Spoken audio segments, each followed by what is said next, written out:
नमस्कार, आप देख रहे हैं जवाहर झारखंड। मैं हूं आपके साथ रुचिकर। आज बुलेटिन की शुरुआत इस वक्त की बड़ी खबर के साथ करेंगे। बड़ी खबर रांची से है, जहां बीआईटी मेसरा कैंपस में एमबीए की एक छात्रा पर बदमाशों ने ब्लेड से हमला कर दिया। छेड़खानी का विरोध करने पर बदमाशों ने उस पर ब्लेड से हमला किया। इलाज के लिए छात्रा को अस्पताल में देखिए भर्ती कराया गया है, जहां उसकी स्थिति खतरे से बाहर बताई जा रही है। छात्रा बिहार के भागलपुर की रहने वाली है। बताया ये जा रहा है कि बीआईटी मेसरा कैंपस में आए दिन मनचले छात्राओं के साथ छेड़खानी करते हैं और छात्राओं का ये कहना है कि सुरक्षा गार्ड की मनचलों के खौफ से उनका बचाव नहीं करते हैं। बीआईटी मेसरा में पढ़ने वाली छात्राओं ने पुलिस से सुरक्षा की गुहार लगाई है और इस घटना के विरोध में छात्राओं ने प्रदर्शन भी किया। तो रांची से आपको ये खबर बता रहे हैं, जहां देखिए छात्राओं की तरफ से प्रदर्शन किया जा रहा है। छात्राओं ने ये बताया है कि बीआईटी मेसरा कैंपस में आए दिन इस तरीके की घटनाओं को अंजाम दिया जाता है। मनचले छात्राओं को छेड़खानी उनके साथ करते हैं। छात्राओं का ये भी कहना है कि सुरक्षा गार्ड की मनचलों के खौफ से उनका बचाव नहीं करते। एमबीए की छात्रा पर हुए हमले के बाद अभी भी छात्रा की स्थिति जो है वो नाजुक बनी हुई है। फिलहाल छात्रा का जो इलाज है वो बीआईटी परिसर के अंदर ही बने अस्पताल में चल रहा है। बता दें कि पूरा मामला जो है वो छात्रा जब अपने हॉस्टल से निकली थी उसी दरमियान उस पर अटैक किया गया, ब्लेड से हमला किया गया। पैर और शरीर के कई हिस्सों में ब्लेड जो है उससे वार किया गया, जिससे वो घायल हो गई। जिसके बाद घायल अवस्था में ही छात्रा को इसी अस्पताल में लाया गया है, जहां पर फिलहाल इलाज चल रहा है। वहीं मामले को लेकर कॉलेज प्रबंधन से भी कई तरह के सवाल जो हैं वो उठाए गए हैं। छात्र जो है वो कॉलेज प्रबंधन और वीसी से अपनी बातों को भी रख रहे हैं। अब देखना होगा कि इस पर किस तरह से कार्रवाई जो है वो कॉलेज प्रबंधन करता है। लेकिन अभी तक जो इंतजामात हैं और जो आश्वासन मिले हैं वो छात्रों के लिए नाकाफ़ी हैं और यही वजह है कि उनमें अभी भी आक्रोश है। अब वो पूरे मामले को लेकर पुलिस भी जांच कर रही है। हालांकि अभी तक जो भी आरोपी हैं उनकी शिनाख्त नहीं हो पाई है। कब तक उनकी गिरफ्तारी होती है ये देखना दिलचस्प होगा। कैमरामैन प्रभाकर के साथ ओम प्रकाश, न्यूज़ 18 रांची। और देखिए इस पूरे मामले को लेकर के अब सवाल भी पूछे जा रहे हैं। सवाल ये कि छात्राओं की सुरक्षा के पुख्ता इंतजाम आखिर क्यों नहीं किए गए। बीआईटी मेसरा प्रबंधन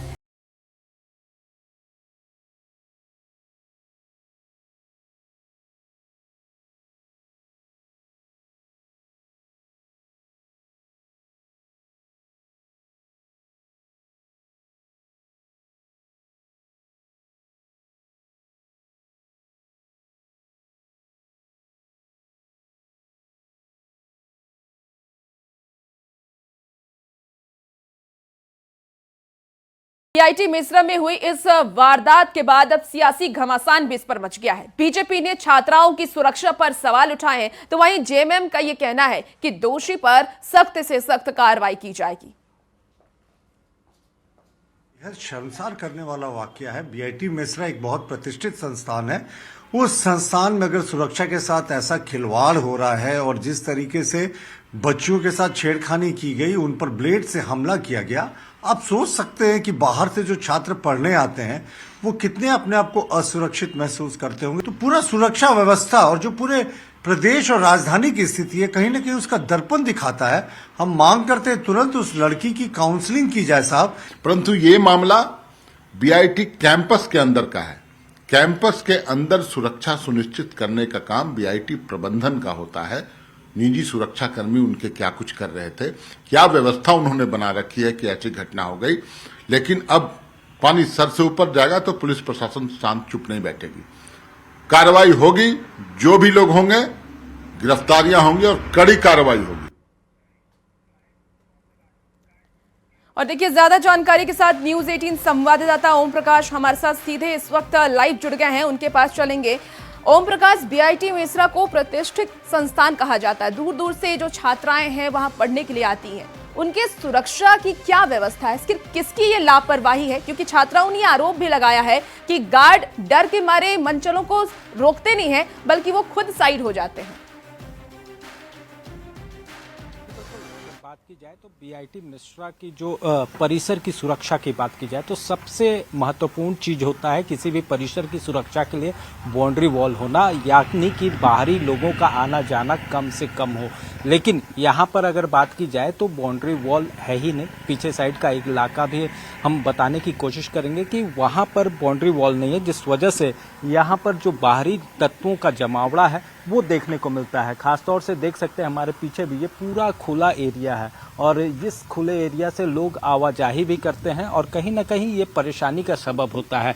जो जानकारी छात्रों ने दी है उसके अनुसार झाड़ियों में छिपा हुआ था जिस आरोपी के द्वारा ब्लेड से हमला किया गया और वो झाड़ियों में छिपा हुआ था और जब जो छात्रा है वो बाहर निकली अपने परिजनों से फोन पर बातें कर रही थी, उसी दरमियान उस पर यह हमला हुआ। कई जगह पर शरीर के कई अंगों पर ये ब्लेड से वार किया गया है, जिससे कि युवती जो है वो गंभीर रूप से घायल है और फिलहाल अस्पताल में जो है उसका इलाज चल रहा है। वहीं जाहिर तौर पर अगर पूरे मामले को लेकर जो आश्वासन कॉलेज प्रबंधन के द्वारा दिए गए वो भी पूरी तरह से ठोस नहीं है, जिसे लेकर छात्रों में आक्रोश है और यही वजह है कि छात्र ओम प्रकाश ये भी जानना चाहूंगी, बिल्कुल ये भी जानना चाहूंगी कि प्रशासन की तरफ से अब क्या कार्रवाई की जा रही है, क्या उन मंचलों की गिरफ्तारी हुई है?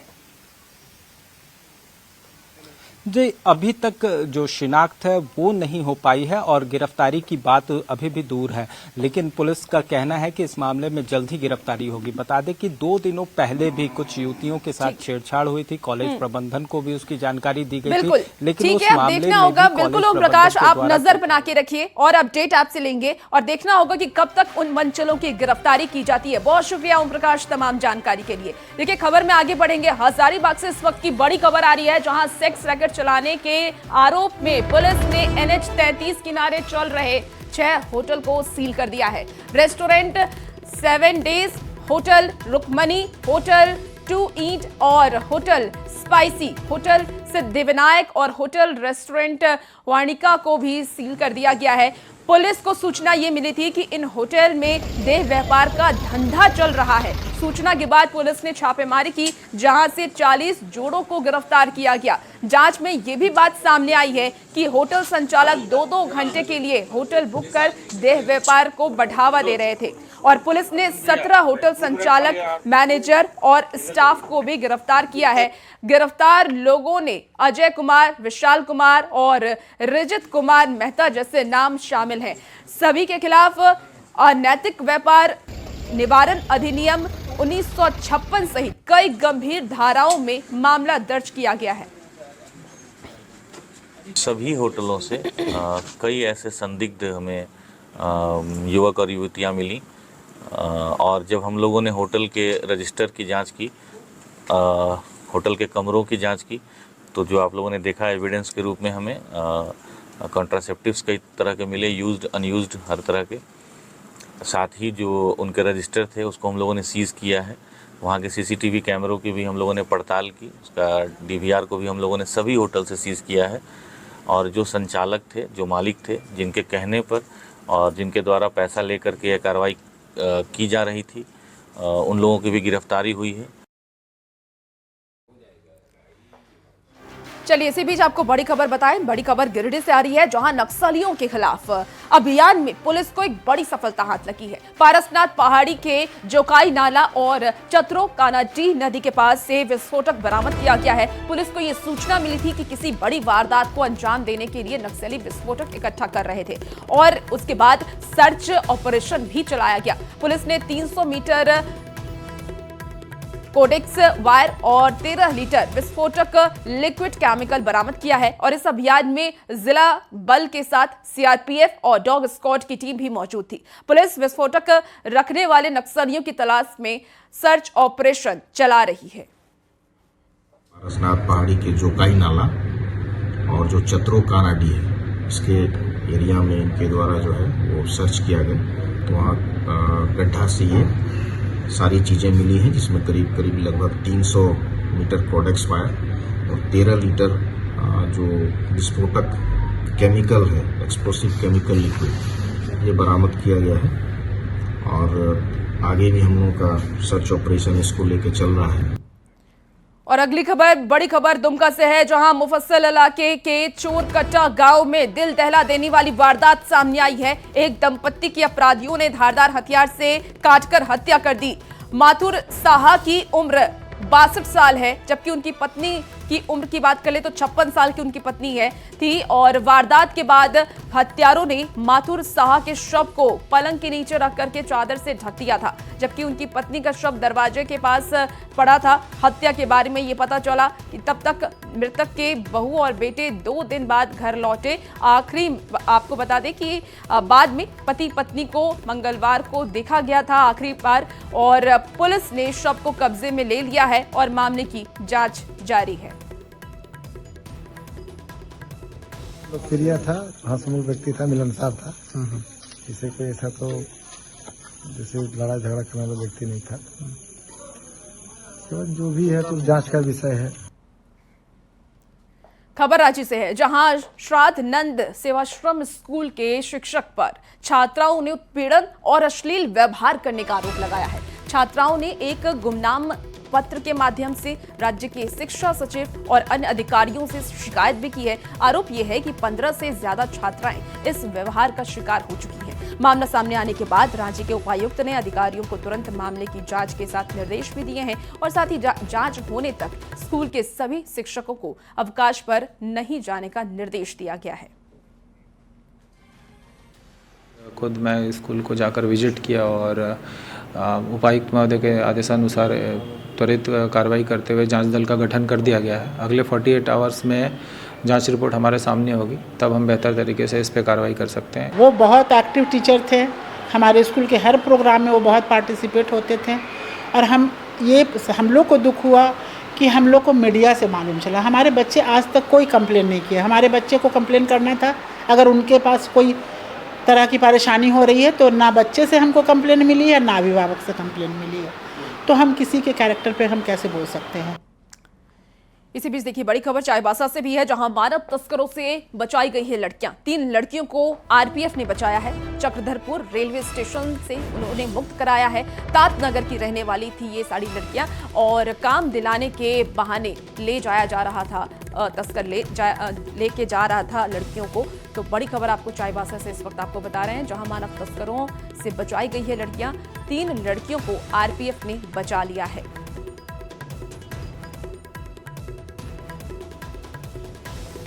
खबर मेदिनी नगर से है, जहां बेतला नेशनल पार्क से 9 शिकारी को गिरफ्तार किया गया है और इस दौरान शिकारी के पास से 8 देसी बंदूक, 400 ग्राम बारूद और बाघ को फंसाने वाला फंदा भी बरामद हुआ है।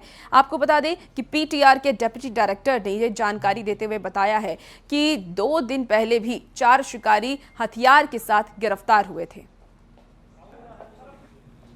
छापामारी करते हुए हम लोगों ने कुल आज 9 लोगों को गिरफ्तार किया है, जो 7 जो है गाड़ू पूर्वी से गिरफ्तार हुए हैं और 2 छिपादर पूर्वी से गिरफ्तार हुए हैं। और इस पे हम लोग जो है लगातार अभी और जांच कर रहे हैं। ये हमारा जो भी जांच इसमें चल रहा है, ये अभी रुकेगा नहीं।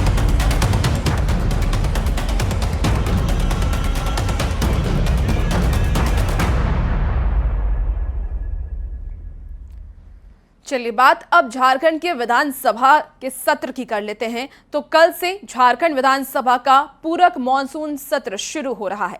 22 से 28 अगस्त तक चलने वाले सत्र में मात्र 3 दिन काम के हैं और इस 3 दिन में BJP Surya Hansda encounter, Atal clinic, law and order के मुद्दे पर सरकार को घेरने की तैयारी में है। कल दोपहर 1 बजे के बाद बीजेपी विधायक दल की एक बैठक होने वाली है। वहीं जेएमएम का ये कहना है कि सरकार विपक्ष के हर सवाल का जवाब देने के लिए तैयार है। बता दें कि देशुम गुरु के निधन के कारण 4 अगस्त को बीच में ही मॉनसून सत्र को स्थगित कर दिया गया था।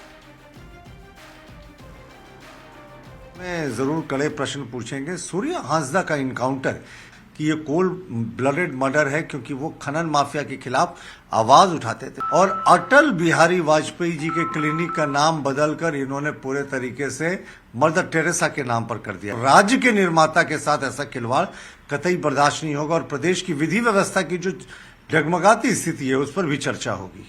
कोई मुद्दा है विपक्ष के पास? आपको लगता है? हमको तो, मुझे तो नहीं लगता है।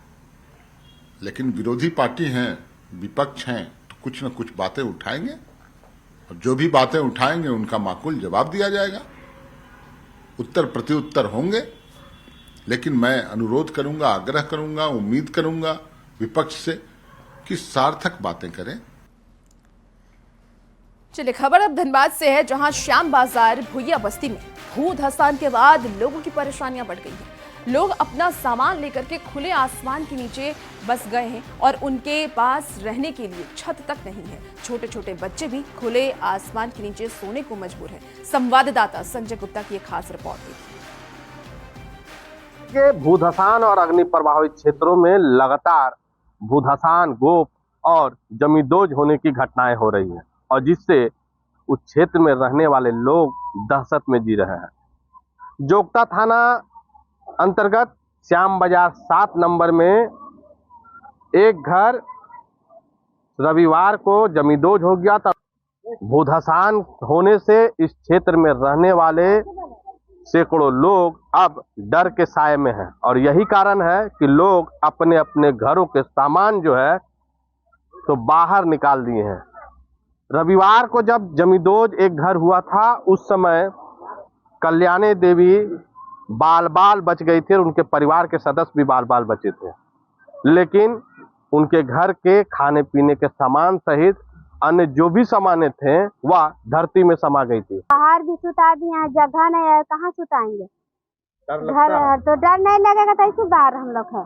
नहीं, पहले तो ठीक था, अब ऐसे हो रहा है। अभी क्या घटना हो जाएगा? तरह से कोयला निकल रहा है तो भस रहा है। तो घर जमींदोज भी हो गया? हाँ, 2 धुआं नहीं होगा। यहाँ का काफी खाया हुआ हो गया है। करीब यहाँ पे लगता है कि 1-800 घर है तो आसपास में होगा। सारे परिवार पूरी तरह से है सो दहशत में जी रहे हैं। मांग है कि इन्हें सुरक्षित पुनर्वास किया जाए और साथ ही साथ मुआवजा दिया जाए और रोजगार की व्यवस्था की जाए, तो ये लोग यहाँ से जाने के लिए तैयार हैं। हालांकि लोगों में बीसीसीएल के प्रति काफी आक्रोश है और अब उनका कहना है कि अगर उन्हें सही जगह पर बसाया नहीं गया और यही स्थिति रही तो उनके बंगले में भी कब्जा करने से पीछे नहीं हटेंगे। संजय गुप्ता, न्यूज़ 18, धनबाद। झारखंड हाईकोर्ट के निर्देश पर एक्शन में दिख रही रांची पुलिस ने गाड़ी के शीशे में लगे काले फिल्म को हटाने का विशेष अभियान चलाने का फैसला लिया है और इस दौरान ट्रैफिक थाना और जिला परिवहन विभाग की ज्वाइंट टीम कार्रवाई में जुटी है। डीटीओ के अध्यक्षता में ट्रांसपोर्ट के साथ हुई बैठक में ट्रैफिक नियम तोड़ने वालों पर कड़ी कार्रवाई का फैसला भी लिया गया।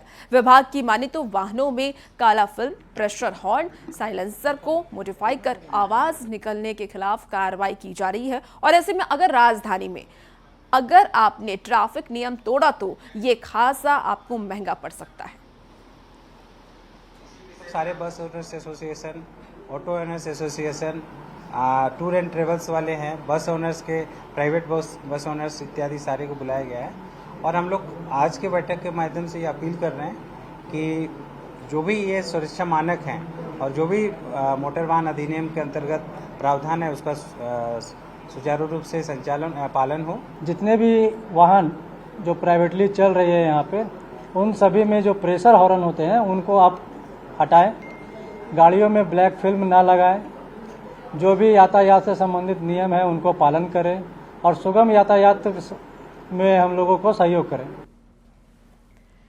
देखिए, गुमला में रायडी प्रखंड के सेमरटोली गांव में 3 महीने से बिजली नहीं है और इससे नाराज लोगों ने मिशन बदलाव की सोनमती कुमारी की अध्यक्षता में बैठक की। बिजली नहीं बहाल होने पर पावर हाउस का घेराव किया गया। लोगों का यह आरोप है कि ट्रांसफार्मर बनाने के लिए विभाग ने 6,000 रुपए भी लिए थे, लेकिन अभी तक इसकी मरम्मती नहीं हुई है। ग्रामीणों ने मिशन बदलाव से गांव में बिजली सेवा बहाल करने में मदद करने की मांग की है। लोगों की मांग पर बिजली विभाग के अधिकारियों ने जल्द बिजली सेवा बहाल करने का भरोसा भी दिया। के लिए एक मिस्त्री को भी बोले थे, लेकिन मिस्त्री ने 4,000 पैसा लिया और फिर अभी तक उनका जो ट्रांसफार्मर खराब है वो खराब ही पड़ा है और पूरे ग्रामीण अंधकार में जीवन व्यतीत कर रहे हैं और इसलिए हम लोग आवेदन बनाए और लिखित आवेदन आज हम आगे कार्यालय में दिए हैं और हमें आश्वासन दिए हैं कि जल्द से जल्द वहां का ट्रांसफार्मर ठीक कर दिया जाएगा। जमशेदपुर के घाटशिला में 23 अगस्त को देशों गुरु शिबू सोरेन और रामदास सोरेन की याद में श्रद्धांजलि सभा का आयोजन किया जाएगा, जिसमें मंत्री, विधायक समेत हजारों लोग शामिल होंगे। श्रद्धांजलि सभा की तैयारी को लेकर के सर्किट हाउस में एक बैठक हुई है, जिसमें जेएमएम के नेता और कार्यकर्ता मौजूद रहे। 12 दिन के अंदर दो गार्जियन का हम हो चुके। झारखंड आंदोलन के महानायक संगोरी शिबू सोरेन और उसके बाद उनका अंगुली पकड़ के उनका अनुज के रूप में, जो योद्धा के रूप में झारखंड आंदोलन में अपना काफी संघर्ष किया है। रामदास जी, जिन्होंने शिक्षा मंत्री भी थे, हम सब के अभिभावक थे, और ये कोल्हान के लिए विशेष करके एक बहुत बड़ा क्षति है। हम लोग उनके लिए भी श्रद्धांजलि सभा का हम लोग शनिवार को आयोजन किए हैं। हम लोग प्रयास करें कि चूंकि उनका विधानसभा भी घाटशिला था, तो हम लोग घाटशिला में प्रयास करेंगे, घाटशिला में ही उनका श्रद्धांजलि सभा करेंगे।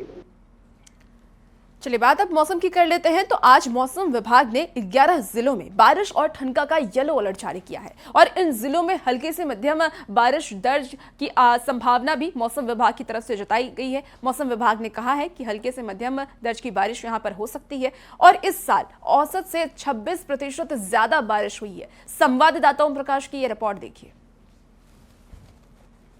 खाड़ी में बने निम्न दबाव का असर झारखंड भर में देखने को मिल रहा है। मौसम विभाग के अनुसार आज करीब 11 जिलों के लिए जो येलो अलर्ट है वो जारी किया गया है, जिसमें कि राजधानी रांची के साथ रामगढ़, हजारीबाग, कोडरमा, गिरिडीह, बोकारो, धनबाद, जामताड़ा, देवघर, दुमका, गोड्डा और साहिबगंज जैसे जिले जो हैं वो शामिल हैं। इसके साथ ही 22 अगस्त को भी गढ़वा, पलामू, चतरा और लातेहार के लिए ऑरेंज अलर्ट जो है वो जारी किया गया है। खासतौर से बात करें तो मौसम विभाग के अनुसार 25 अगस्त तक कुछ यही स्थिति जो है वो बनी रहेगी। इस वर्ष मौसम विभाग के जो जानकारी दी गई है उसके अनुसार जो 26% मानसून के दरमियान अधिक बारिश हुई है, जिससे कि आम जनजीवन जो है वो भी बुरी तरह से प्रभावित हो रहा है। खासतौर से मौसम की लूका छिपी जो है वो फिलहाल जारी रहेगी, और 25 अगस्त तक कुछ यही स्थिति बने रहने की संभावना है। ऐसे में लोगों को भी रेनकोट और छतरी का प्रयोग करना उचित रहेगा। मौसम विभाग के द्वारा ये भी बातें कही गई है कि वज्रपात और जो तेज हवाओं के झोंके हैं वो भी इस दरमियान देखने को मिलेंगे, तो ऐसे में लोगों को वज्रपात से सतर्क रहने की भी सलाह जो है वो दी गई है। कैमरामैन प्रभाकर के साथ ओम प्रकाश, न्यूज़ 18 रांची।